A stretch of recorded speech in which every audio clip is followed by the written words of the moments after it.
16° turno del campionato di promozione siciliana per il girone C. Le telecamere della Wii Sport facevano tappa allo stadio Valerio Bacigalupo di Taormina per approfondire la sfida tra la Ionica e il Motta Sant'Anastasia. Formazione Santa Teresina che ha chiuso con un pari il proprio 2019, agguantando proprio all'ultimo minuto dagli 11 metri con Ortiz l'iniziale vantaggio di Samuel Portovenere nel big match contro l'Atletico Messina quest'oggi. Al termine dei 90 minuti mister Costantino saprà se troverà nella propria di calza dolce o carbone. 4-3-1-2 questo l'abito per vestire la propria Ionica per il tecnico salernitano, con Pontet a difesa dei pali, linea difensiva composta da De San, Sanfilippo, Lucero e Peppe Savoca, trittico in mediana con Gagliardo, Cardia e Ninkovic. Scotti ad assistere le due punte Ortiz e Marchia Fava, direzione dell'incontro affidata al signor Gaetano Milone nella sezione di Barcellona Pozzo di Cotto, coadiuvato da Fabio Amata e Marco Chillè. Siamo al film di questa sfida che si apre col primo tentativo d'esterno di Ninkovic che manda sull'auto mancino, Marchia Fava salta il diretto marcatore Tabascio e deve fare gli straordinari e smanacciare questa sfera al settimo di gioco. Rete annullata alla Ionica con questo cross da destra. Lucero si avventa sulla sfera, il difensore golatore avrebbe anche gonfiato la rete, ma a gioco fermo per posizione di offside. Continua a imperversare in zona offensiva la Ionica col tentativo però flebile di Scotti, facile preda di Tabascio. Santa Teresina ancora pericolosi in avanti qui, Sanfilippo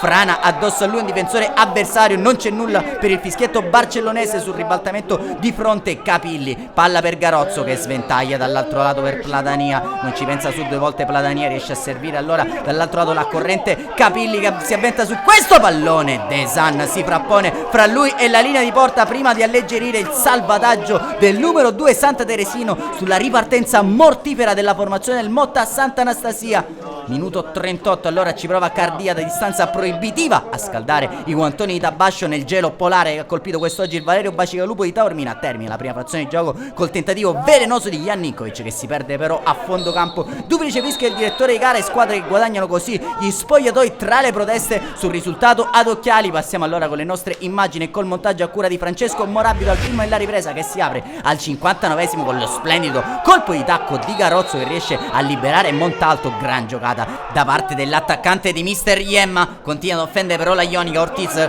difende il pallone, lo serve Jan Ninkovic, prova a liberare il destro sparando però a salve verso la porta difesa da Tabascio. Lo stesso Ninkovic getta dentro questo pallone sul quale prova ad avvitarsi Cardia senza riuscire a imprimere forza al pallone. In un secondo tentativo non è stato fortunato Ortiz, primo cambio con Lombardo che prende il posto di De San al 69esimo, lancio di Cardia, sponda di Lucero, Ortiz aggancia il pallone, prova a girarsi sparando però alto sulla trasversale della porta difesa da Tabascio.